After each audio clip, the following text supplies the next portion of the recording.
यह कहानी है कांग जा की, जो कभी सियोल की मशहूर गैंगस्टर थी, लेकिन अब अपनी बेटी आह रान के लिए एक साधारण जिंदगी जीती है। जब आह रान को स्कूल में बुरी तरह से बुली किया जाता है और उसे डिप्रेशन के कारण अस्पताल में भर्ती कराना पड़ता है, तो कांग जा का गुस्सा भड़क उठता है। पुलिस और स्कूल से इंसाफ न मिलने पर वह खुद बदला लेने का फैसला करती है। अपने पुराने कनेक्शंस का यूज करके कांग जा एक हाई स्कूल स्टूडेंट की आइडेंटिटी लेकर, जो बैंगवुल बनकर अपनी बेटी के स्कूल में दाखिला लेती है। दोस्तों, वीडियो बनाने में बहुत मेहनत लगती है।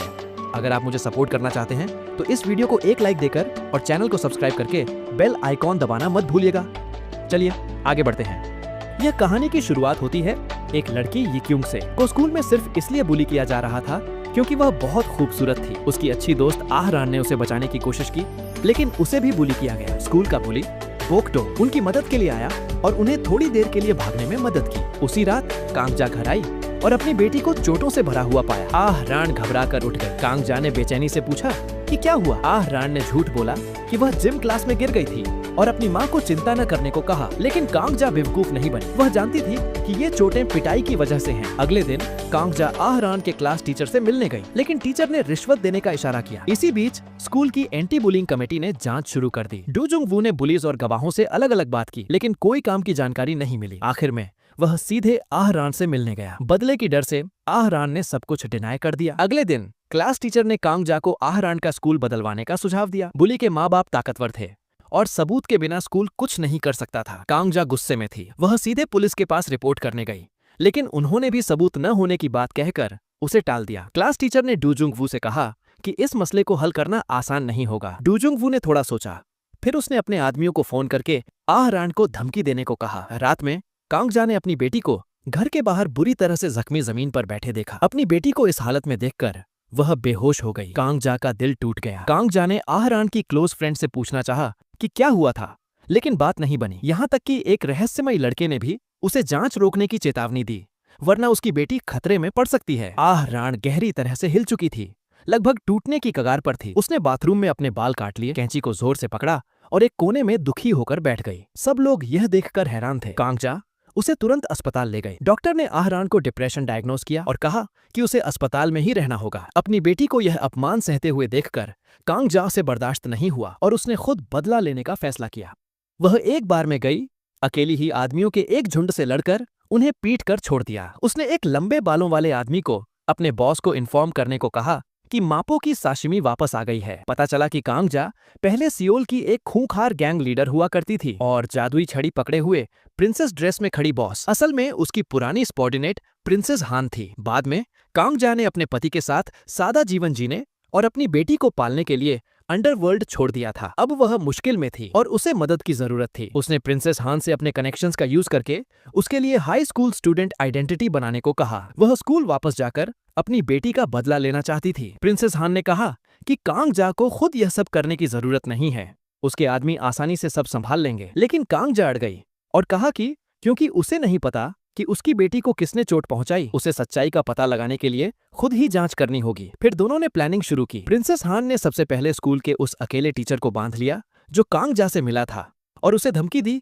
कि वह खुद ही इस्तीफा दे दे। फिर वह कांग जा को एक हेयर सैलून ले गई जहां उसे नया लुक दिया गया। मेकओवर के बाद कांग जा तुरंत 18 साल की लड़की जैसी दिखने लगी। आखिर में प्रिंसेस हान ने उसे नया नाम दिया, जो बैंगवुल। कांग जा आह रान के हाई स्कूल में प्रिंसेस हान की बेटी बनकर दाखिला लेगी। पहले दिन कांग जा ने क्लास में अपना परिचय दिया, लेकिन उसके क्लास के दोस्त हंसने लगे और कहा कि उसका नाम कुत्तों के नाम जैसा लगता है। बाद में कांग जा आह रान की डेस्क पर बैठी और देखा कि डेस्क पर आह रान को मजाक उड़ाते हुए अपमान भरी बातें खोदी हुई हैं। वह विश्वास नहीं कर पाई कि उसकी बेटी को कितना अपमान सहना पड़ा है और उसने आंसू रोके। तभी कुछ लड़कियां जो अक्सर उसकी बेटी को बुली करती थीं वहां आईं। एक लड़की ने गाली देना शुरू कर दिया और कांग जा अपना गुस्सा रोक नहीं पाई। उसने दूसरी दो लड़कियों को क्लासरूम के दरवाजे बंद करने को कहा। तीनों लड़कियां घुटनों पर बैठ गईं, जबकि कांग जा ने एक डंडा पकड़ा और पूछा कि डेस्क पर किसने खोदा था। उन्होंने घबराहट में कहा कि यह सिर्फ मजाक था। कांग जा के भयंकर रवैये का सामना करते हुए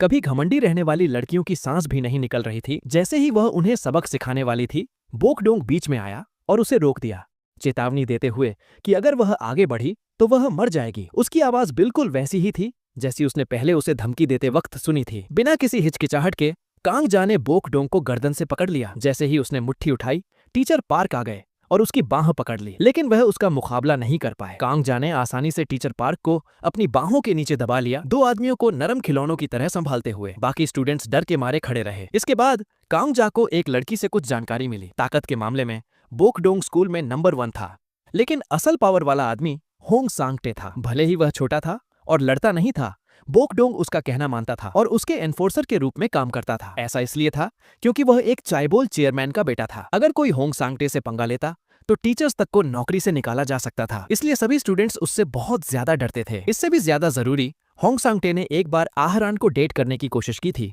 लेकिन उसने मना कर दिया था। अपमानित महसूस करके उसने दूसरों को उसे बुली करने की इजाजत दे दी थी। कांग जा को शक हुआ कि बोकडोंग ने होंग सांगटे के कहने पर आहरान को मारा था, इसलिए जब भी उसे मौका मिलता वह बोकडोंग का पीछा करती, यह सच्चाई उजागर करने की उम्मीद में। उसने उसका पीछा यहाँ तक कि रेस्टरूम तक भी किया, जिससे वह लगभग डर के मारे मूतने वाला था। कांग जा ने उससे पूछा कि उसने आहरान को क्यों मारा। बोकडोंग ने जोर देकर कहा कि वह लड़कियों को नहीं मारता है, लेकिन क्योंकि वह मेंस रेस्टरूम में थे, उसने कहा कि वह कांग जा को जाने नहीं देगा। तभी होंग सांगटे उसे रोकने के लिए प्रदर्शित हुआ और कहा कि वह कांग जा की पर्सनैलिटी की तारीफ करता है, लेकिन कांग जा ने उसका अपमान किया, उसे छोटा झींगा, लिटिल श्रिम्प कहकर, और कहा कि वह उसे पसंद करने के लायक नहीं है। फिर वह गुस्से में रेस्टरूम से बाहर निकल गई। सबके लिए हैरानी की बात थी, जितना वह ऐसा रवैया दिखाती थी, होंग सांगटे उसे उतना ही ज्यादा पसंद करता था। स्कूल के बाद कांग जा ने बोकडोंग का पीछा करते हुए उसे एक बार के एंट्रेंस तक छोड़ दिया। अंदर जाने के लिए उसने सड़क पर ही कपड़े बदल लिए,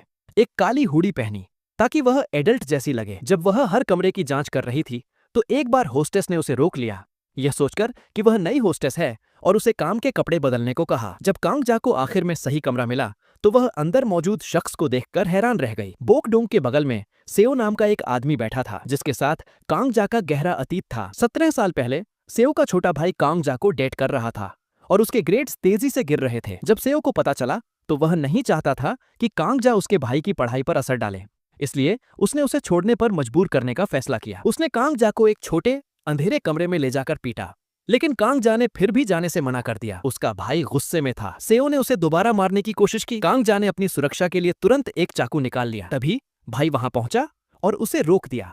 सेओ ने मौके का फायदा उठाया, चाकू छीन लिया और उसे मार डालने की कोशिश की। भाई ने उसे तुरंत रोका और कहा कि कांग जा उसकी जिंदगी में सबसे जरूरी इंसान है और वह उसके बिना जी नहीं सकता। यह सुनकर सेओ और ज्यादा गुस्से में आ गया। उसने अपने भाई को सबक सिखाने की कोशिश में एक लकड़ी के पट्टे पर धक्का दे दिया। कांग जा उसे रोकने के लिए आगे बढ़ी। इस धक्का मुक्की के दौरान तीनों जमीन पर गिर पड़े। दुर्भाग्यवश भाई को चाकू लग गया। उसकी चोट बहुत गंभीर थी और वह अस्पताल पहुंचने से पहले ही मर गया। इस वजह से सेओ ने कांग जा को दोष दिया। उस पर गलती से अपने भाई को मार देने का आरोप लगाया। कोर्ट ने उसे दोषी पाया। चूंकि कांग जा उस वक्त सिर्फ 17 साल की थी, उसने सिर्फ 2 साल जेल में काटे। जब उसने सेओ को दोबारा देखा तो कांग जा जान गई कि कुछ गड़बड़ है। यह महसूस करते हुए कि उसे देखा जाने वाला है, वह तुरंत वहां से निकल गई। ये क्यों? आह रान से मिलने अस्पताल गई, लेकिन आह रान वहां खाली और कोई रिस्पांस न करते हुए बैठी थी। ये क्यों का दिल टूट गया और उसने अपने तरीके से आह रान की हिफाजत करने का फैसला किया। उसने चुपके से डू जुंग वू का पीछा किया और लाइब्रेरी में उसका राज ढूंढ निकाला। उसने देखा कि चेयरमैन का सेक्रेटरी पहले लॉक खोलता है और फिर वह एक छुपे हुए कमरे के दरवाजे से अंदर जाते हैं। ये क्यों ने पासवर्ड साफ तौर पर याद कर लिया। कमरे के अंदर सेफों से भरा हुआ था, जिसमें से हर एक में उनके अपराधों का सबूत था। जब डू जुंग वू छुपे हुए कमरे से बाहर आया तो यिक्युंग ने उसका रास्ता रोक दिया। उसने उसे चेतावनी दी कि वह आहरान या किसी और को दोबारा चोट न पहुंचाए, वरना वह उसके सारे राज खोल देगी। यिक्युंग, जो शांत और शर्मीली थी, अक्सर उसके क्लास के दोस्तों द्वारा बुली की जाती थी। डू जुंग वू ने एक बार उसके लिए खड़ा हुआ था और तब से उनके फीलिंग्स तेजी से बढ़ गए थे और उन्होंने एक प्यारा रोमांटिक टीचर स्टूडेंट रिश्ता शेयर किया था। लेकिन यह ज्यादा दिन नहीं चला क्योंकि डू जुंग वू को जल्दी ही सेक्रेटरी से प्यार हो गया। यिक्युंग से छुटकारा पाने के लिए उसने सेओ को उसे धमकी देकर स्कूल बदलवाने के लिए अरेंज किया, लेकिन आहरान हमेशा उसकी हिफाजत के लिए बीच में आ जाती और खुद उलझ जाती थी। आहरान को बचाने के लिए यिक्युंग ने बहादुरी से डू जुंग वू का सामना किया, लेकिन विलेंस की नजर में सिर्फ मरे हुए लोग ही राज रख सकते हैं। डू जुंग वू ने तुरंत सेओ को फोन किया, उसे यिक्युंग को मारने को कहा। सेओ ने बोकडोंग को फोन किया, उसे यिक्युंग को ऊपर से धक्का देने का ऑर्डर दिया, जिससे वह बुली की वजह से आत्महत्या करती हुई लगे। सेओ ने बोकडोंग को यह भी कहा कि अगर वह जेल भी गया तो ज्यादा से ज्यादा सिर्फ 2 साल लगेंगे और वह उसके लिए सब कुछ संभाल लेगा। लेकिन बोकडोंग ने जवाब दिया कि यिक्युंग डरपोक है और वह डू जुंग वू के राजा नहीं खोलेगी। उसने सेओ से उसे छोड़ देने की भीख मांगी, लेकिन सेओ ने बोकडोंग को धमकाने के लिए उसके बड़े भाई का इस्तेमाल किया, जो अभी भी जेल में था। उसके भाई की रिहाई के बाद उसकी स्टेबल जिंदगी तभी होगी जब बोकडोंग ऑर्डर फॉलो करेगा। अगले दिन बोकडोंग ने यिक्युंग को ढूंढ निकाला। उसने उसे कुछ न कहने और जल्दी से शहर छोड़ने को कहा। हो सकता है इस तरह वह बच जाए। अपने दिल में बोकडोंग एक मासूम लड़की को चोट पहुंचाना नहीं चाहता था, लेकिन सुनने के बाद यिक्युंग ने अपना मन नहीं बदला। इसके बजाय वह घर गई और अपने पत्रकार माँ को मदद के लिए बताने की योजना बनाई। हालांकि उसकी माँ को कोई परवाह नहीं थी और वह स्कूल के बारे में उसकी शिकायत सुनना नहीं चाहती थी। यिक्युंग के पास और कोई रास्ता नहीं था, इसलिए उसने एजुकेशन ब्यूरो की वेबसाइट पर शिकायत दर्ज कर दी। अगले दिन यिक्युंग ने स्कूल में कांगजा को ढूंढ निकाला। उसे सब कुछ बताने के लिए तैयार थी। डू जुंगवू वहां से गुजरा और उन्हें देख लिया। उसे चिंता हुई कि यिक्युंग उसका राज खोल सकती है। जैसे ही यिक्युंग बोलने वाली थी, उसने उसे टोक दिया। यिक्युंग तुरंत पलट कर चली गई। सीढ़ियों पर वह टीचर पार्क से टकराई। ऐसा लगा जैसे उसके पास कुछ कहने को हो, लेकिन जब वह ऑफिस पहुंचे तो यिक्युंग हिचकिचाई और कुछ नहीं कहा, क्योंकि वह श्योर नहीं थी कि क्या वह उन पर भरोसा कर सकती है। उस रात यिक्युंग आह रान को अपने इलाज पर ध्यान देने के लिए अस्पताल गई। यिक्युंग ने हाल ही की घटनाओं का जिक्र नहीं किया। उसने सिर्फ आह रान को बताया कि उसने डू जुंग वू की कमजोरी ढूंढ ली है। उसने यह भी कहा कि वह अब से आह रान की हिफाजत करेगी। इसी बीच डू जुंग वू को एजुकेशन मिनिस्टर का फोन आया। मिनिस्टर ने यिक्युंग की एजुकेशन ब्यूरो को की गई शिकायत ईमेल को रोक लिया था। उसने ऐसा इसलिए किया क्योंकि डू जुंगवू उसका नाजायज बेटा था। उसे चिंता थी कि यह स्कैंडल उसके करियर को नुकसान पहुंचाएगा। उसने डू जुंगवू को मसले को हल करने में मदद की। डू जुंगवू ने फोन काट दिया, यह महसूस करते हुए कि यिक्युंग शायद उसके राजों की जांच कर रही है। रात में यिक्युंग अकेले लाइब्रेरी गई, छुपे हुए कमरे की जांच करने की योजना बना रही थी। जब यिक्युंग ने दरवाजा खोला, डू जुंगवू पहले से ही वहां उसका इंतजार कर रहा था। उसने यिक्युंग का पीछा करते हुए उसे स्कूल की छत तक पहुंचा दिया और फिर उसे धक्का दे दिया। सेओ ने इसे आत्महत्या जैसा दिखाने में मदद की। जब तक बोकडोंग वहां पहुंचा, बहुत देर हो चुकी थी। पुलिस को घटनास्थल पर एक आत्महत्या नोट मिला। नोट में लिखा था कि यिक्युंग ने बोकडोंग की बुलिंग की वजह से अपनी जिंदगी खत्म कर ली। इससे भी बुरा, यिक्युंग 3 महीने की गर्भवती थी। यह सुनकर डू जुंगवू हैरान था, फिर गुस्से में आ गया, यह सोचकर कि यिक्युंग बच्चे का इस्तेमाल करके उसे बर्बाद करना चाहती थी। यिक्युंग के अंतिम संस्कार में आह रान ने गुस्से में आकर सबके सामने डू जुंगवू पर हत्या का आरोप लगाया। वह जानती थी कि असली कातिल कौन है, लेकिन उसके पास कोई सबूत नहीं था। डू जुंगवू को शक से बचाने के लिए आह रान ने सब पर यिक्युंग को मारने का आरोप लगाया। उसने सोचा कि यही अकेला तरीका है जिससे वह खुद और अपनी मां महफूज रह सकती हैं। डू जुंगवू ने बाद में एक डॉक्टर से पूछा और पता चला कि ट्रॉमा की वजह से आह रान को मेमोरी इश्यूज हैं। यिक्युंग ने अपनी हत्या अपने फोन पर रिकॉर्ड कर ली थी, लेकिन वह फोन डू जुंगवू के हाथों में गिर गया, जिसने उसे नष्ट कर दिया। कोर्ट के पास यह सीधा सबूत नहीं था कि बोकडोंग ने यिक्युंग को छत से धक्का दिया था, इसलिए उसे 2 साल की प्रोबेशन की सजा सुनाई गई, जो कि बुनियादी तौर पर रिहाई थी। लेकिन असल में वह सिर्फ एक बलि का बकरा था। डू जुंगवू और सेओ ने सब कुछ प्लान किया था। कांगजा को डर था कि उसकी बेटी के साथ भी वही ट्रेजेडी हो सकती है, इसलिए उसने उसे स्कूल बदलवाने पर जोर दिया। लेकिन आह रान ने कहा कि वह ठीक है और मना कर दिया। टीचर पार्क भी नहीं चाहते थे कि वह स्कूल बदले और उसे बचाने का वादा किया। तो कांगजा आह रान के साथ स्कूल वापस चली गई। आह रान क्लास वापस गई और यिक्युंग के लॉकर को अपमानजनक स्टिकर से ढका हुआ पाया। उसने चिल्लाकर पूछा कि यह किसने किया। होंग सांगटे ने लॉकर के अंदर देखा, सीरियस हुआ और वही सवाल पूछा। पूरी क्लास चुप रही, जवाब देने से डर रही थी। आह रान को शक हुआ कि होंग सांगटे ने ही किसी को यह करने को कहा होगा। कांगजा ने यह देखा और तुरंत होंग सांगटे को कॉलर से पकड़ लिया और उसे छत पर खींच ले गई। उसने उसे धौंसने में कोई हिचकिचाहट नहीं दिखाई। खुशकिस्मती से टीचर पार्क सही समय पर पहुंचे और उसे रोक दिया। होंग सांगटे की जान बचा ली। टीचर पार्क फिर कांगजा को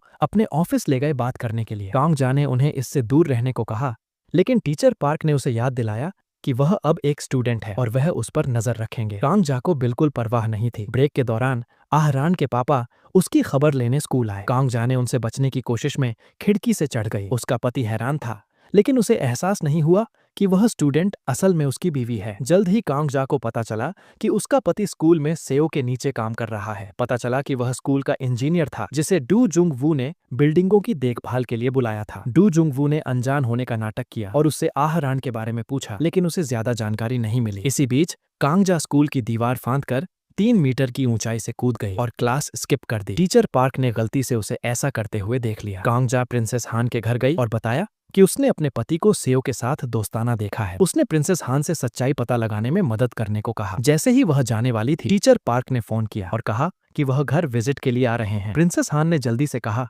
कि वह बहुत बिजी है और फोन सिग्नल टूटने का नाटक किया। हैरानी की बात यह थी कि टीचर पार्क पहले ही दरवाजे पर आ चुके थे। जब वह मिले तो दृश्य काफी ड्रामेटिक था। टीचर पार्क ने स्कूल में कांगजा के हिंसा भरे रवैये पर चर्चा की। तभी एक लड़का चाय लेकर अंदर आया, जो असल में बियर थी, जिसका स्वाद चाय जैसा था। प्रिंसेस हान ने उसे डांटा। फिर उसने टीचर पार्क से झूठ बोला कि कांगजा बार में बड़ी हुई है। टीचर पार्क ने कहा कि वह अब समझ गए हैं कि कांगजा आसानी से लड़ाई में क्यों पड़ जाती है और बुरी भाषा का उपयोग क्यों करती है। उसने प्रिंसेस हान को दोष दिया कि उसने कांगजा को ऐसे माहौल में रहने दिया। समझाने में असमर्थ प्रिंसेस हान ने रोने का नाटक किया। उसके रोने की आवाज सुनकर कांगजा उसे शांत करने के लिए अंदर आई। लड़के ने अपनी बॉस को रोते हुए देखा और सोचा कि टीचर पार्क ने उसे चोट पहुंचाई है। उसने तुरंत और लड़कों को बुलाया और टीचर पार्क को घेर लिया। डरे हुए टीचर पार्क ने जल्दी से अपनी विजिट खत्म कर दी। अपने कोर्ट ट्रायल के बाद बोकडोंग स्कूल वापस लौट आया। होंग सांगटे बदला लेना चाहता था और उसने बोकडोंग को कांगजा को सबक सिखाने को कहा, लेकिन बोकडोंग अभी भी प्रोबेशन पर था, इसलिए दोबारा लड़ाई करने का मतलब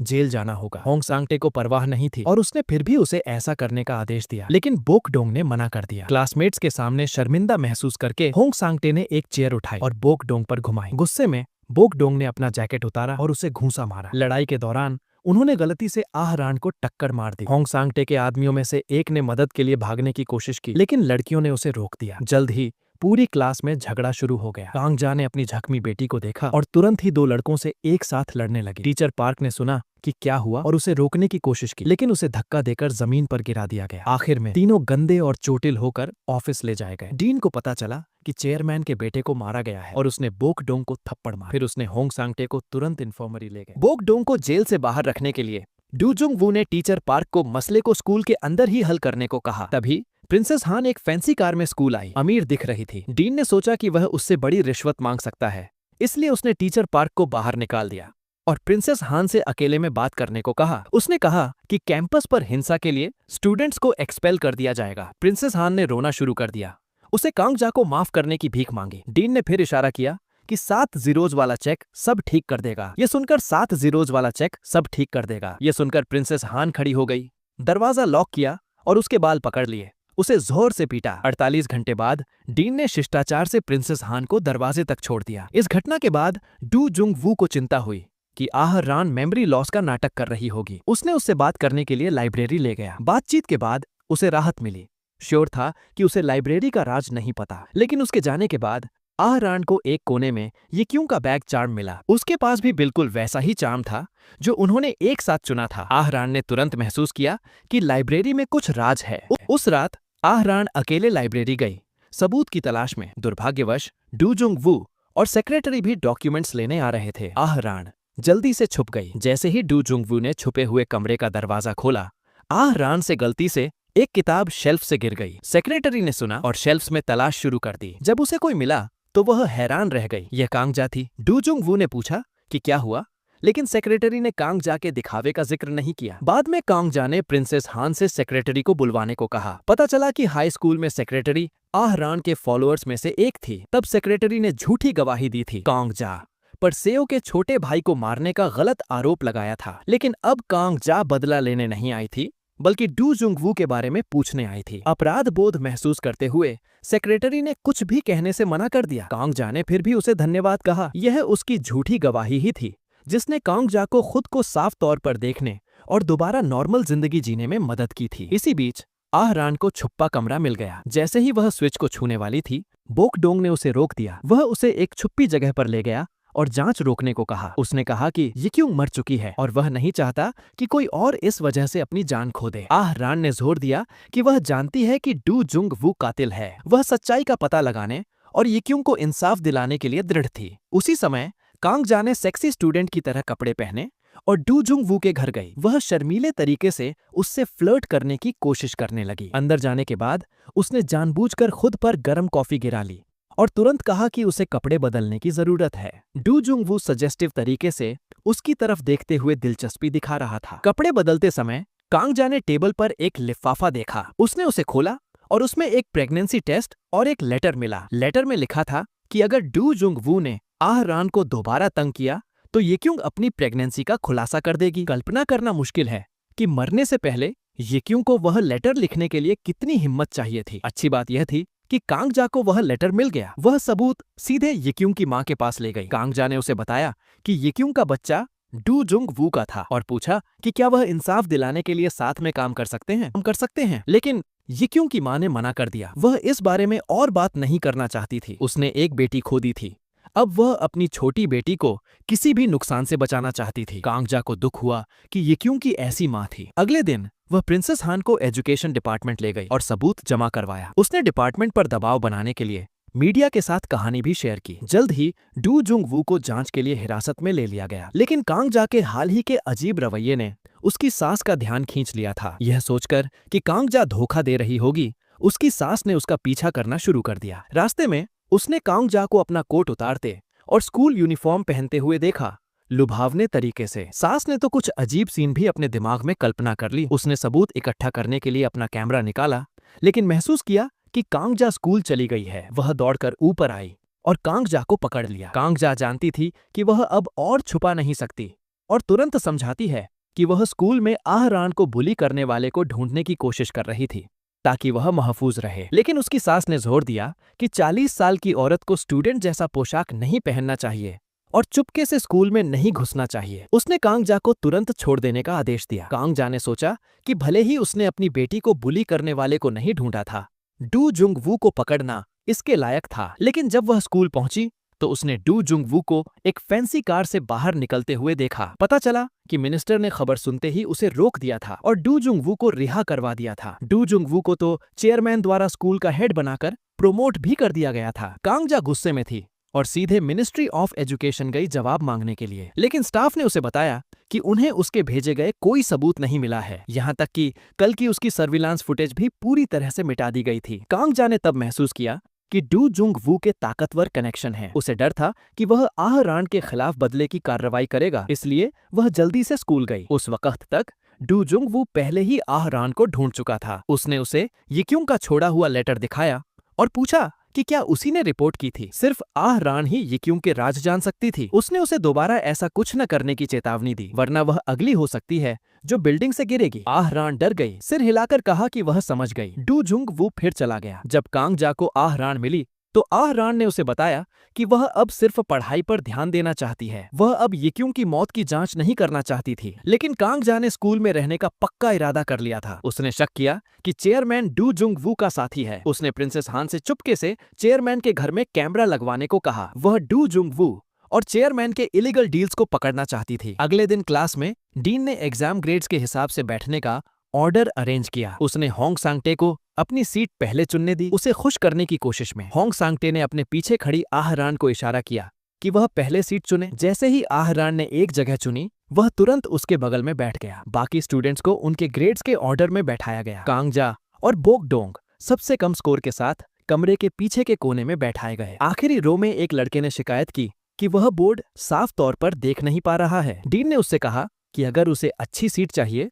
तो अपने ग्रेड सुधारे। लड़का परेशान था। टीचर पार्क ने लड़के की मदद करने की कोशिश की, लेकिन डीन ने उसे डांटा। इस एलीट प्राइवेट हाई स्कूल में डीन अकेला नहीं था जो होंग सांगटे की चापलूसी करने की कोशिश कर रहा था। फिजिकल टेस्ट के दौरान दूसरे लड़कों को पास होने के लिए 20 पुलअप्स करने पड़े। होंग सांगटे को परफेक्ट स्कोर के लिए सिर्फ 1 करना पड़ा। म्यूजिक क्लास में जबकि दूसरे जोर शोर से परफॉर्म कर रहे थे, होंग सांगटे सिर्फ लिरिक्स पढ़ रहा था। टीचर ने उसकी तारीफ की और कहा कि उसने म्यूजिक को एक नए स्टार पर पहुंचा दिया है। स्पीकिंग टेस्ट तो और भी ज्यादा एक्सट्रीम था। जब होंग सांगटे की बारी आई तो उसने सिर्फ अपने गले की तरफ इशारा किया, यह बताते हुए कि उसकी तबीयत ठीक नहीं है। टीचर तुरंत समझ गए। इंग्लिश एग्जाम से पहले होंग सांगटे को टेस्ट की कॉपीज मिल गई और उसने उसे अपने वफादार आदमियों के साथ शेयर किया, उन्हें यह कहकर कि वह कुछ गलतियां करें ताकि उनके परफेक्ट स्कोर न आए। एक लड़की ने भी उससे एक कॉपी की भीख मांगी, यह कहते हुए कि अगर उसके ग्रेड्स कम आए तो उसे यूएस पढ़ने के लिए भेजा जाएगा। होंग सांगटे ने उसे कॉपी देने पर सहमत हो गया,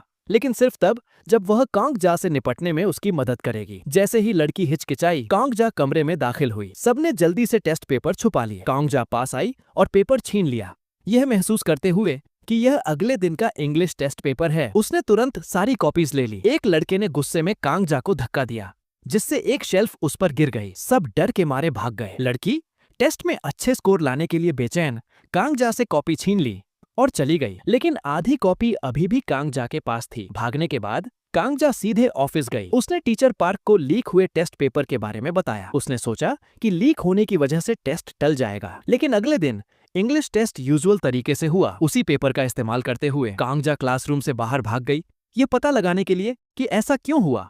लेकिन टीचर पार्क डीन के साथ बहस कर रहे थे। डीन ने जोर दिया कि जो टेस्ट पेपर कांगजा के पास था वह पिछले साल का था। यह सुनकर कांगजा गुस्से में ऑफिस में घुस गई और मांग की कि उसे रात के स्टूडेंट से मुकाबला करने दिया जाए। हालांकि सभी स्टूडेंट्स ने एक ही कहानी चिपकाई, ये कहते हुए कि सवाल पिछले साल के थे। इस बार टीचर पार्क भी कुछ नहीं कर सके। जब ग्रेड्स आए तो होंग सांगटे दोबारा फर्स्ट आया और आह रान को जबरदस्ती सेकंड प्लेस पर रखा गया। अपनी बेटी को इतना परेशान देखकर कांगजा ने भ्रष्ट लोगों के इस समूह को साफ करने का फैसला किया। उसे कुछ दिन पहले टीवी पर मिनिस्टर दिखाई दिया जो राष्ट्रपति पद के लिए वोट हासिल करने के लिए दोस्ताना व्यवहार कर रहा था। तो कांगजा ने उसे सड़क कैंपेन के दौरान ढूंढ निकाला। उसने उसे ये क्यों की मौत और लीक हुए टेस्ट के विवरण के बारे में बताया। मिनिस्टर ने तुरंत कहा कि यह गंभीर है और उसे हल करने का वादा किया। कांगजा तुरंत प्रिंसेस हान को अच्छी खबर सुनाने के लिए बेचैन थी, लेकिन चेयरमैन के घर की सर्विलांस फुटेज में उसने मिनिस्टर को देखा और महसूस किया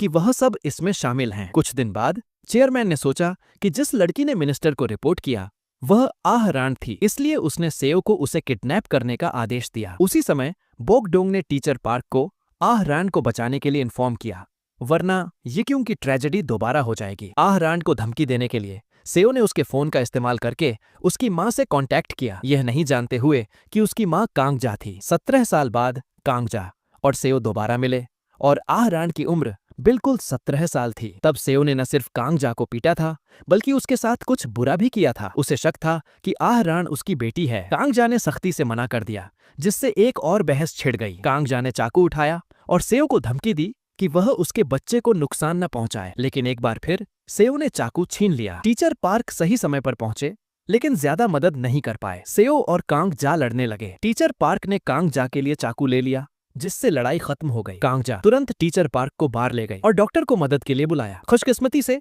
चाकू का घाव गहरा नहीं था। अगले दिन सेओ कांगजा के पति के पास गया और पूछा कि क्या आह रान उसकी असली बेटी है। आदमी ने कहा कि आह रान असल में कांगजा की बहन का बच्चा है। कांगजा उस बच्चे के साथ शादी करके परिवार में आई थी, लेकिन सेओ जानता था कि कांगजा इकलौती है, इसलिए उसने तुरंत कंफर्म कर दिया कि आह रान उसकी बेटी है। कांगजा और आह रान को बचाने के लिए उसने आदमी से उन्हें जल्दी से विदेश भेज देने को कहा। आदमी हैरान था, ये समझ नहीं पा रहा था कि सेओ ने रात की घटना के बाद यह अजीब अनुरोध क्यों किया। रात को जो हुआ उसके बाद कांगजा ने सबूत की तलाश तेजी से शुरू करने का फैसला किया। उसने मिनिस्टर के क्लोज एसोसिएट से संपर्क करना शुरू किया। उसकी मोहक गाना और नाचना ने जल्द ही आदमी का ध्यान खींच लिया। उनकी जिंदगी और सपनों पर बातचीत के दौरान कांगजा को पता चला कि मिनिस्टर का गुप्त बेटा डू जुंग वू था। उसे आखिरकार समझ आया कि उसकी रिपोर्ट्स के बावजूद डू जुंग वू को सजा क्यों नहीं मिली। इसी बीच सेओ को सेक्रेटरी से पता चला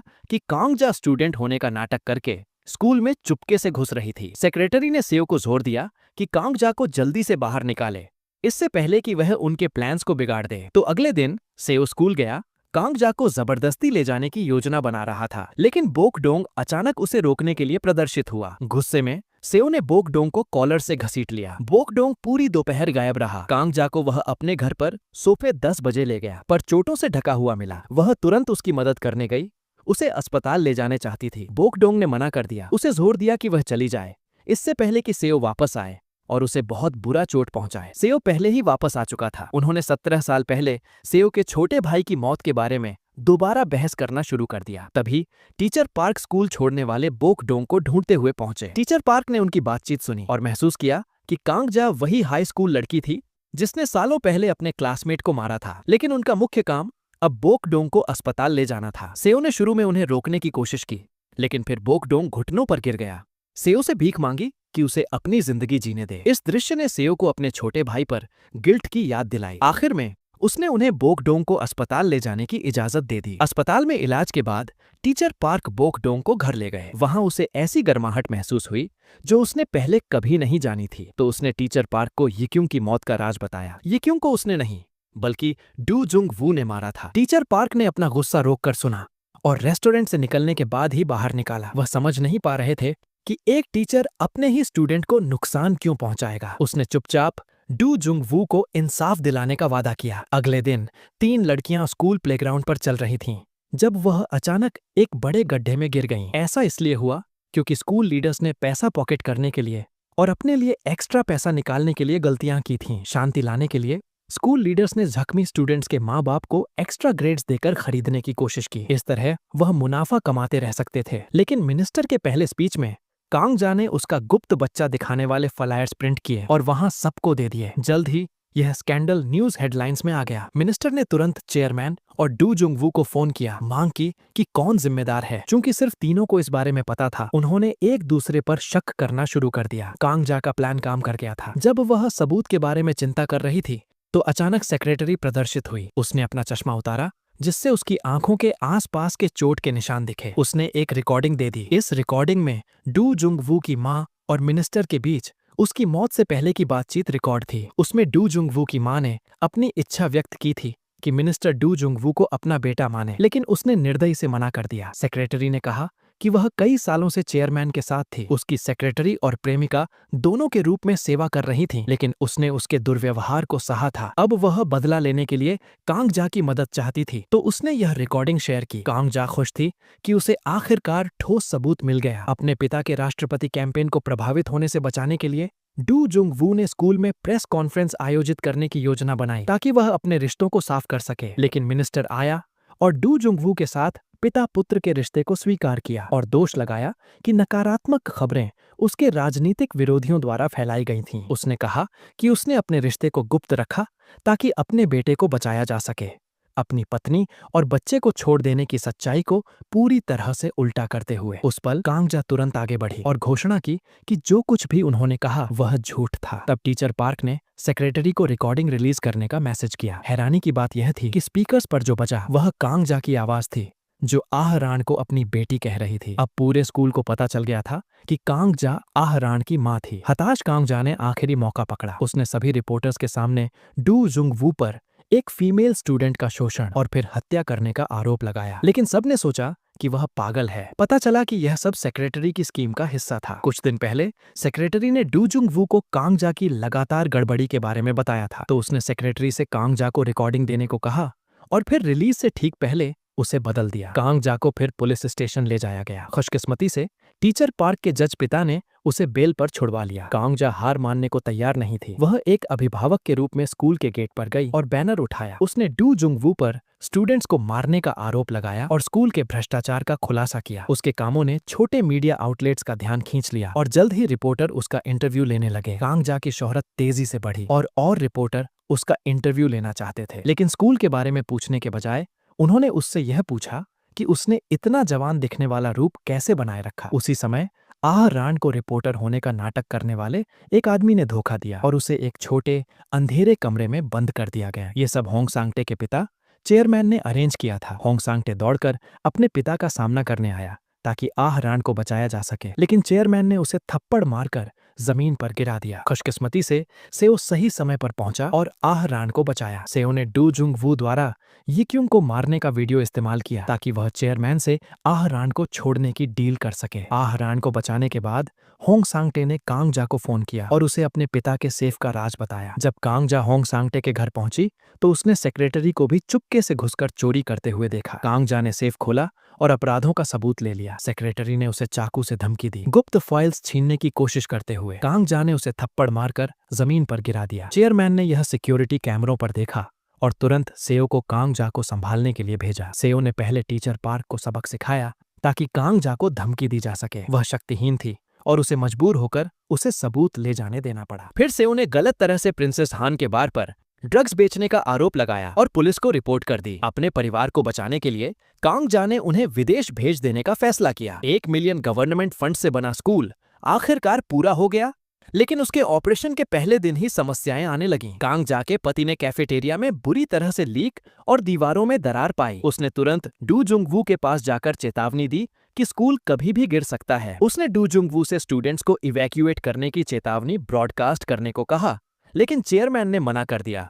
उसने कांग जाके पति से खुद ही हल ढूंढने को कहा। उसी समय टीचर पार्क क्लासरूम में आए और स्टूडेंट्स से जल्दी से इवैक्यूएट करने को कहा। बिल्डिंग गिर सकती है। डरे हुए स्टूडेंट्स ने जल्दी से अपनी चीजें पकड़ी और भाग गए। दुर्भाग्यवश बिल्डिंग फिर भी गिरकर मलबे में बदल गई। उसके बाद परिवार और मीडिया स्कूल के बाहर प्रोटेस्ट करने के लिए जमा हो गए। एक्सीडेंट से 6 लोगों की मौत और 18 जख्मी हुए। कांग जा का पति भी मरने वालों में शामिल था। मीडिया के सामने डू जुंगवू को जिम्मेदारी लेने को तैयार नहीं देखकर ये क्यों की मां को अपनी बेटी की मौत याद आई। वह गुस्से में आ गई। बाद में डू जुंगवू अस्पताल के कमरे में गया और चेयरमैन को दोष दिया, यह कहते हुए कि एक्सीडेंट इसलिए हुआ क्योंकि उसने स्टूडेंट्स को इवैक्यूएट करने की इजाजत नहीं दी। उसने यहां तक सुझाव दिया कि दोष कांग जा के पति पर डाला जाए, यह कहते हुए कि मरे हुए लोग बात नहीं कर सकते। ये क्योंकि मां नर्स का भेस बदलकर चुपके से बातचीत रिकॉर्ड कर रही थी। फिर उसने कांग जा को ढूंढ निकाला और उन्होंने रिकॉर्डिंग का उपयोग करके डू जुंगवू पर मुकदमा करने का फैसला किया। हालांकि कोर्ट में डू जुंगवू के वकील ने सबूत पेश किया जिसमें कांग जा के पति के अकाउंट में बड़ी रकम ट्रांसफर की गई थी, पूरा दोष उस पर डालते हुए। कांग जा के वकील ने पूछा कि क्या डू जुंगवू को प्रोजेक्ट के साथ समस्याओं के बारे में पता था, और डू जुंगवू ने शांति से मना कर दिया। उस पल वकील ने यिक्यूंग की मां द्वारा अस्पताल में बनाई गई रिकॉर्डिंग चला दी, लेकिन डू जुंगवू के वकील ने आपत्ति जताई, यह दावा करते हुए कि यह एक गैर कानूनी रिकॉर्डिंग थी, इसलिए जज ने उसे खारिज कर दिया। इस तरह पहला ट्रायल बिना किसी नतीजे के समाप्त हो गया। घर वापस आकर अपने अगले कदम की योजना बनाते हुए आह रान के फोन की घंटी अचानक बजी। सबके लिए हैरानी की बात थी, कॉलर आईडी में यिक्यूंग का नाम दिखाया गया। यिक्यूंग की मां ने जवाब दिया और पता चला कि यह पुलिस थी। वह स्टेशन गए और यिक्यूंग का फोन वापस ले आए, लेकिन कांग जा को एहसास हुआ कि यह असल में बोक डोंग का फोन था। गिरने से पहले बोक डोंग सेओ के ऑफिस गया था और यिक्यूंग का सिम कार्ड ढूंढ निकाला था, उसे अपने फोन में डाल दिया था। जब उन्होंने फोन चेक किया तो उन्हें एक वीडियो मिला जो उसने अपनी मौत से पहले चुपके से रिकॉर्ड किया था, जिसमें डू जुंगवू उसे मार रहा था। दूसरे कोर्ट सेशन के दौरान वकील ने इस वीडियो को डू जुंगवू के अपराध के सबूत के रूप में पेश किया। ठोस सबूत देखकर चेयरमैन ने कोलैप्स का दोष डू जुंगवू पर डाल दिया। ट्रायल के बाद डू जुंगवू को गिरफ्तार कर लिया गया। मिनिस्टर ने तुरंत प्रेस कॉन्फ्रेंस आयोजित की। उसने स्वीकार किया कि वह पिता के रूप में अपने कर्तव्यों को निभाने में विफल रहा। उसने वादा किया कि वह यह सुनिश्चित करेगा कि कानून डू जुंगवू को सजा दे। बोलने के बाद वह घुटनों पर बैठ गया और पूरे देश से माफी। आपका बहुत बहुत शुक्रिया ये वीडियो पूरी देखने के लिए। स्क्रीन पर आपको मेरी दूसरी वीडियोस भी दिख रही होंगी। जाने से पहले चैनल को सब्सक्राइब जरूर कर लें और इस वीडियो को लाइक करना मत भूलें। मिलते हैं अगले वीडियो में।